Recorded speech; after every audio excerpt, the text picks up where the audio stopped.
পরিচর্যা না করলে কোনো জিনিসই ভালো থাকে না।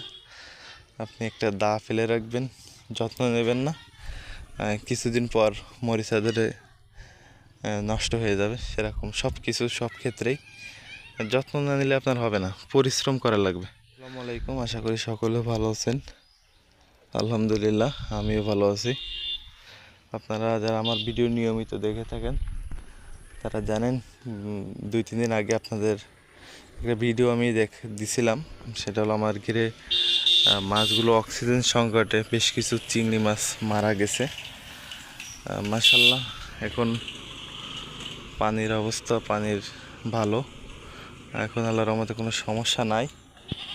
সবাই আমাদের জন্য দোয়া করবেন যেন আল্লাহ আমাদের বিপদ আপদ থেকে রক্ষা করে। দেখুন, আপনাদের সাথে আমাদের যে চাল কুমড়ো গাছ আছে কিছু, সেটাই দেখাবো। দেখুন মাশাআল্লাহ, আলহামদুলিল্লাহ, কত সুন্দর ফলন আসছে আর কি। প্রত্যেকটা ডগায় ডগায় ফলন। যদি এরকম 3টা ভেড়ে আপনার গাছ থাকতো তাহলে এখন কত সবজি হতো। যাই হোক, আল্লাহ আমাদের যেটা দিছে এটাই নিয়ে আমাদের সন্তুষ্ট থাকতে হবে।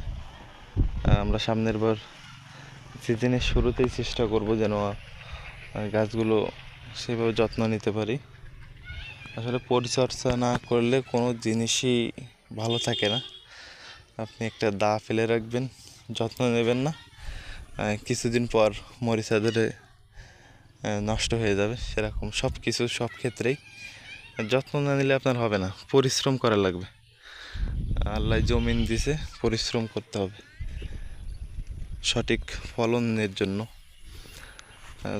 যে আপনার যে টানা বৃষ্টি হলো কিছুদিন, মানে টানা বৃষ্টি বলে টানা 2 দিন বৃষ্টি হয়েছে বেশ রোদের পরে, যার কারণে অক্সিজেন সংকট দেখা দিছে। আর একটা বিষয়, সেটা হলো আমার ভেড়টাও বেশ খানিকটা ভেঙে ভেঙে নেমে যাচ্ছে। যে বৃষ্টি হলো কিছুদিন, এটা আপনি দেখতে পাচ্ছেন।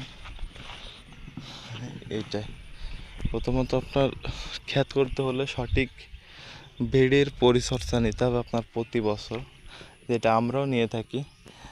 কিন্তু আমাদের জায়গায় ইঁদুরের উত্তাপটা খুব বেশি। এটা মাটি সরায় নিয়ে যায়, একটু বৃষ্টি হলে ভেড়টা নেমে যায়, এই সমস্যা আর কি। যাই হোক, কিছুদিন আগে আমাদের যে বেগুন গাছগুলো লাগানো ছিল, আলহামদুলিল্লাহ বেগুন গাছগুলো বেশ সুন্দর হয়ে উঠতেছে। আলহামদুলিল্লাহ, আল্লাহর প্রতি লাখে কোটি শুকরিয়া।